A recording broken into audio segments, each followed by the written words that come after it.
नमो नमः। आज हम कुमार संभवम महाकाव्य के पंचम सर्ग से अपना अध्ययन आरंभ करेंगे।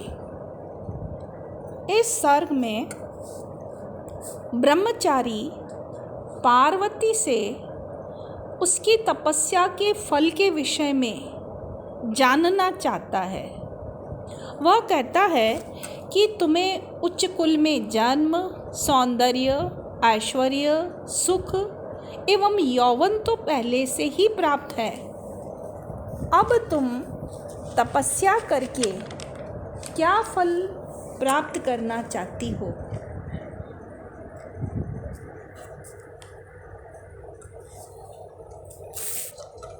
ब्रह्मचारी पार्वती से कहता है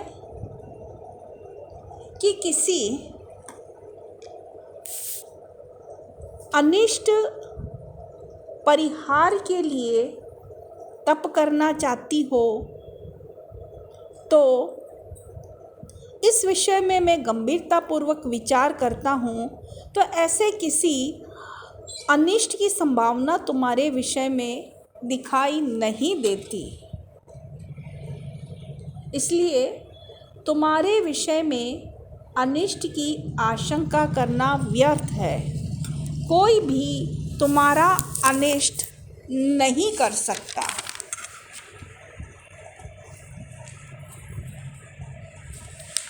और ब्रह्मचारी ये भी जिज्ञासा करता है कि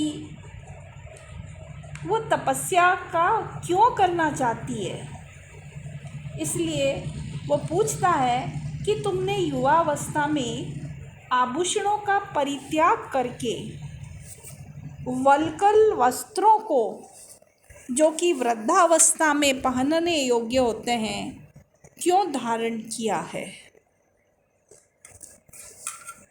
और इसके अलावा वह तप के संभावित उद्देश्य का निराकरण करते हुए कहता है पार्वती से कि स्वर्ग प्राप्ति एवं पति की प्राप्ति के लिए तुम्हारा तपस्या करना भी व्यर्थ है। ब्रह्मचारी कहता है, देवं यदि प्रार्थ्यसे वृथा श्रमः पितुः प्रदेशास्तव देव भूमयः अथोपयन्तारमलं समाधिना नरत्नमन्विष्यति मृगयते हि तत्। यदि तुम दिवं प्रार्थ्यसे, स्वर्ग को चाहती हो, तर्हि श्रमः वृथा, तो भी तुम्हारी तपस्या करना व्यर्थ है। तव पितुः, क्योंकि तुम्हारा पिता का प्रदेशः, जो प्रदेश है, देवभूमयः, वह देवताओं का निवास स्थान है। यदि तुम दिवं प्रार्थ्यसे, स्वर्ग चाहती हो, तो भी तुम्हारा तपस्या का जो श्रम है वृथा है, क्योंकि तव पितुः प्रदेशः, तुम्हारे पिता का जो प्रदेश है, निवास स्थल है, देवभूमयः, वो तो देवताओं का निवास स्थान है, वास भूमि है। अथा, और यदि तुम उपयंतारम प्रार्थ्यसे, पति प्राप्ति के लिए प्रार्थना कर रही हो, समाधिना अलम, तो भी तुम्हें समाधि करने की आवश्यकता नहीं है। अथा उपयांतरम प्रार्थ्यसे, यदि तुम पति की कामना कर रही हो, तो भी समाधिना अलम, तुम्हें समाधि करने की आवश्यकता नहीं है। इसका कारण बताता है ब्रह्मचारी कि रत्नम न अन्विष्यति, कि रत्न स्वयं ग्रहण करने वाले को नहीं खोजता है। तत्मृग्यते, क्योंकि जो ग्रहण करने वाले हैं वो उसे खोजते हैं। रत्नम न अन्विष्यति, रत्न स्वयं ग्रहण करने वाले को नहीं खोजता, बल्कि तत् वह तो ग्रहण करने वाले के द्वारा मृग्यते खोजा जाता है। यहाँ ब्रह्मचारी वेशधारी शिव पार्वती से कहते हैं कि यदि तुम स्वर्ग की इच्छा से तपस्या कर रही हो तो तुम्हारा तप करना व्यर्थ है, क्योंकि स्वर्ग में तो तुम स्थिति हो। तुम्हारा पिता का जो प्रदेश हिमालय प्रदेश है वह देवताओं की भूमि होने के कारण स्वर्ग कहा जाता है। यदि तुम वर प्राप्ति के लिए तपस्या कर रही हो, समाधि कर रही हो, तो वह भी तुम्हें करना व्यर्थ है, क्योंकि तुम्हारा अभिलषित वर दुर्लभ नहीं होगा। वह स्वयं तुम्हें खोज लेगा, तुम्हें उसे खोजने की आवश्यकता नहीं है। यहाँ पर जो पार्वती है उसे रत्न तुल्य मूल्यवान बताया गया है, सुंदर बताया गया है। यहाँ न रत्नम अन्विष्यति मृग्यते ही तत्, इस सामान्य के द्वारा अथोपयंतारम अलम समाधिना, इस विशेष का समर्थन करने से अर्थांतरन्यास अलंकार हुआ है।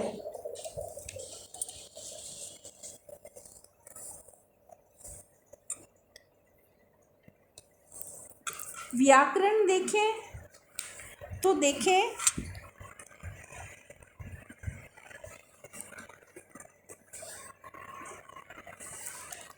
श्रम शब्द है, श्रम धातु घय प्रत्यय, तब श्रम शब्द बना है।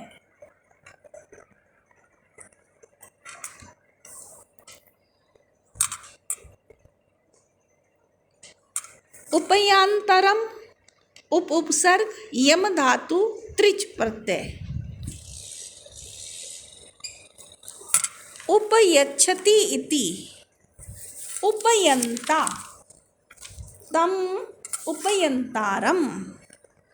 देवभूमयः देवानां भूमयः देवभूमयः षष्ठी तत्पुरुष। अलम समाधिना, यहाँ अलम के योग में तृतीया विभक्ति का प्रयोग हुआ है। समाधिना में देखें, समाधीयते अस्मिन् मनो जनै इति समाधि। मृग्यते में मृग धातु लट लकार कर्मवाच्य। रत्नम रमयति हर्षयति इति रत्नम, रम धातु णिच प्रत्यय प्लस न।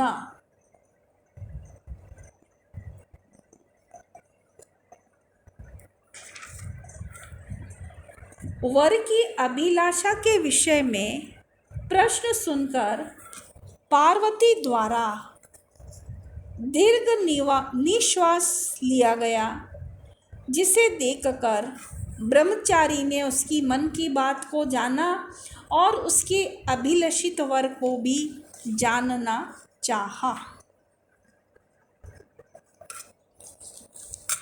निवेदितं निश्वसितेन सोष्मणा मनस्तु मे संशयमेव गाहते। न दृश्यते प्रार्थयितव्य एव ते भविष्यति प्रार्थित दुर्लभः कथम्। सोष्मणा निश्वसितेन। हे पार्वती, सोष्मणा गर्म, निश्वसितेन सांसों के द्वारा,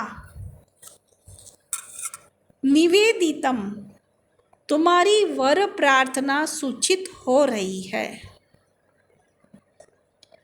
मनस्तु में संशयम एव गाहते, फिर भी मन संशय को प्राप्त हो रहा है। न दृश्यते प्रार्थितव्य एव ते, और तुम्हारे द्वारा चाहने योग्य या वांछित व्यक्ति दिखाई नहीं देता। प्रार्थित दुर्लभः कथम भविष्यति, और तुम्हारे द्वारा चाहा गया व्यक्ति भला दुर्लभ कैसे होगा, कठिनाई से कैसे मिलेगा। कहने का भाव यह है कि ऐसा कोई मुझे नहीं जान पड़ता कि जिसकी तुम प्रार्थना करो और फिर प्रार्थना करने पर भी वह दुर्लभ या अप्राप्य ही बना रहे, यह तो असंभव ही है। विशेष में देखें, इस पद्य में ब्रह्मचारी बड़ी चतुराई के साथ पार्वती से कहता है कि मैंने तुम्हारे निश्वास से ही यह जान लिया कि तुम पति प्राप्ति हेतु तप कर रही हो, परंतु तुम जिसे चाहो वह तुम्हें दुर्लभ हो, यह असंभव है। पार्वती ने वर के संबंध में ज्यों ही सुना त्यों ही चिंता से युक्त हो गर्म गर्म श्वास छोड़ने लगी। सोष्मणा पद से चिंता नामक व्यभिचारी भाव ध्वनित हुआ है। व्याकरण देखें, निश्वसितेन, निस उपसर्ग, श्वस धातु ता प्रत्यय, प्रार्थितव्य प्रउपसर्ग अर्थ धातु णिच प्रत्यय तव्य प्रत्यय, सोष्मणा उष्मणा सहितम सोष्म तेन सोष्मणा, दुर्लभेन दुःखेन लब्धुं शक्यः दुर्लभः, प्रार्थितश्च असौ दुर्लभः प्रार्थित दुर्लभः।